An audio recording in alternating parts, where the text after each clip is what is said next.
Hi friends, कशा आहात? सर्व मजेत आहात ना? मजेतच असायला हवं. आज आपण तांदळाचे प्रेमिक्स बनवून छान असे कुरकुरीत क्रिस्पी असे बॉबीसारखे लागणारे पापड पाहणार आहोत. करायला एकदम सोपे. व्हिडिओ स्किप न करता पूर्ण व्हिडिओ पाहायचा आहे, म्हणजे तुम्हाला कळेल कसे बनवायचे आहे.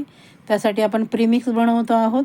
1 किलो तांदूळ घेतले, छान स्वच्छ धुवून वाळवून ते मी गिरणीतून दळून आणले. त्यामध्ये 20 ग्रॅम पापडखार घातला, 30 ग्रॅम आपण मीठ घातलं आहे. मीठ तुमच्या आवडीप्रमाणे तुम्ही कमी जास्त घालू शकता.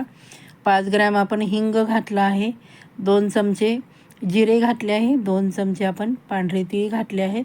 तुम्ही इथे काळ्या तिळाचा वापर केला तरी चालेल. आणि ते छान असं आपण प्रेमिक्स बनवून ठेवायचं आहे. आणि तुम्हाला जेवढ्या प्रमाणात पापड लाटायचे आहे त्या प्रमाणात तुम्ही वाटीच्या प्रमाणात तुम्ही बनवू शकता.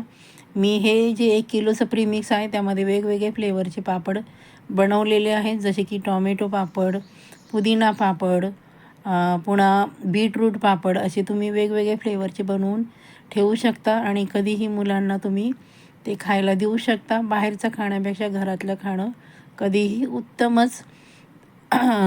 ज्यांनी अजून माझ्या चॅनलला व्हिजिट दिली नसेल त्यांना एक नम्र निवेदन आहे, पटकन चॅनलला व्हिजिट द्या, छानशी कमेंट करा, हाईप करा आणि रेसिपी आवडली असेल तर शेअर करा. चला तर आपण आता पाणी मोजून घेऊया. आपण इथे बघा 4 वाट्या पीठ घेतलं आहे, त्यामध्ये आपण 6 वाट्या पाणी घेणार आहोत. 1.5 वाटीच्या प्रमाणामध्ये, म्हणजे आपलं हे प्रमाण आहे ते अगदी योग्य आहे. तुमचा पापड अजिबात तुटणार नाही, फुटणार नाही, चिरा पडणार नाही त्याला. या प्रमाणात तुम्ही जर पापड बनवले तर, आणि छान असे तुम्ही वर्षभर ठेवू शकता, कारण आपण येथे तेलाचा अजिबात वापर केलेला नाही. हे बघा, छान असं आपलं पाणी उकळलं आहे. आपण 4 वाट्या ते प्रीमिक्स बनवलं होतं ते पीठ घेतलं आहे. त्यामध्ये आपण थोडं थोडं पाणी घालून छान असं चमच्याने हलवणार आहोत, कारण पीठ गरम आहे. हात आपण घालून पीठ मळू शकत नाही. छान असं आपण चमच्याने ते मिक्स करायचं आहे. या पापडामध्ये पापड बनवताना अजिबात तुमचं पीठ अशा प्रकारे जर तुम्ही मळलं तर वाया जात नाही. तुम्ही जर त्याची उकड काढली ना तर तुमचं पीठ खाली तळाला चिकटू शकतं, वाया जाऊ शकतं. पण तुम्ही जर अशा प्रकारे प्रीमिक्स बनवून आणि पाणी उकळून जर पापड बनवले तर अजिबात तुमचं वाया पण जाणार नाही आणि पापड एक नंबरच असे बॉबीसारखे लागतात. तुमची बाहेरची बॉबी खाण्यापेक्षा अशा प्रकारे तुम्ही छान असं मी मळून घेतलं, त्याचे गोळे बनवले. बघा, खाली कढईमध्ये पाणी ठेवलं, त्याच्यावर चाळणी ठेवली आणि छान असं कपड्यामध्ये गुंडाळून आपण फुल गॅसवर 15 मिनटं उकडून घेणार आहोत. खूप छान उकडलं जातं आणि पापड पण खूप छान होतात. हे बघा, आपण 15 मिनटानंतर झाकण काढलं आहे.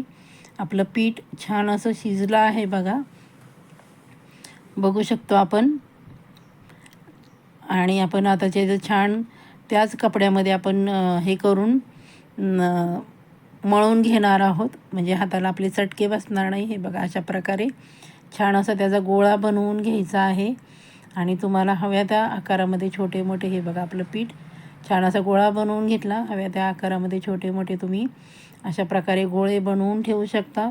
हे गोळे तुम्ही कपड्यामध्ये ठेवू शकता किंवा पॉलिथिनच्या पेपर पिशवीमध्ये अशा प्रकारे ठेवून पापड लाटू शकता. मी तुम्हाला पापड लाटून दाखवते बघा.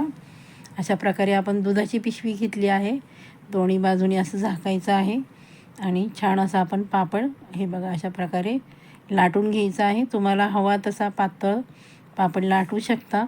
पापड वाळल्यानंतर बघू शकता एकही पापडाला आपल्या चीर गेली नाही अजिबात. हे बघा किती सुंदर असा पातळ सगळे पापड आपले लाटून झाले आहेत. मी दुसऱ्या दिवशी पूर्ण 1 दिवस त्याला ऊन दिलं आहे.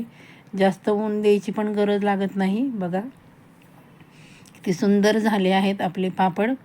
अशा प्रकारे तुम्ही 1 वर्ष नाही 2 वर्ष करून ठेवू शकता. आणि महत्त्वाचं म्हणजे बॉबीसारखे टेस्टी असे हे पापड लागतात. त्यानंतर चला पण आज आपण तुम्हाला तळून दाखवते. तुम्ही हे पापड तळून खाऊ शकता किंवा भाजूनही खाऊ शकता. छान असं तेल कडकडीत गरम करायचं, नंतर मध्यम गॅसवर आपण छान असा पापड तळून घ्यायचा आहे. बघा किती छान फुलला आहे आपला पापड, अजिबात चिरला नाही. आणि महत्त्वाचं म्हणजे टेस्ट तर एकदम बॉबीसारखीच लागते. तुम्ही अशा प्रकारे वेगवेगळ्या फ्लेवरचे पापड बनवून ठेवू शकता आणि मुलांना तुम्ही देऊ शकता. बाहेरचे तुम्ही देण्यापेक्षा कुरकुरे वगैरे त्यापेक्षा असे तुम्ही वेगवेगळे फ्लेवरचे बनवले तर मुलं पण आनंदाने खातील आणि आवडीने खातील आणि महत्त्वाचं म्हणजे हेल्दी घरचं खाणं होईल. हे पापड तुम्ही भाजून पण खाऊ शकता.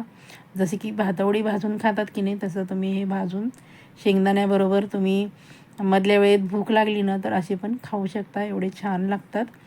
बघा किती सुंदर आपला तांदळाचा पापड तयार झाला आहे. मी तुम्हाला प्लेटमध्ये सर्व करून दाखवते बघा.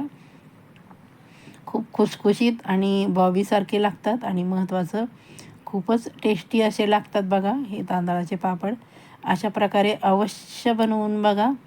मी तुम्हाला बघा एक पापड आहे तो तुम्हाला तोडून दाखवते की जेणेकरून त्याचा आवाज पण बघा किती क्रिस्पी येतो आणि अजिबात तुमच्या हाताला तेल लागत नाही, म्हणजे अजिबात तेलकट होत नाही हे पापड. हे बघा मी तुम्हाला दाखवते, अजिबात हाताला आपल्या तेल लागलेलं नाही.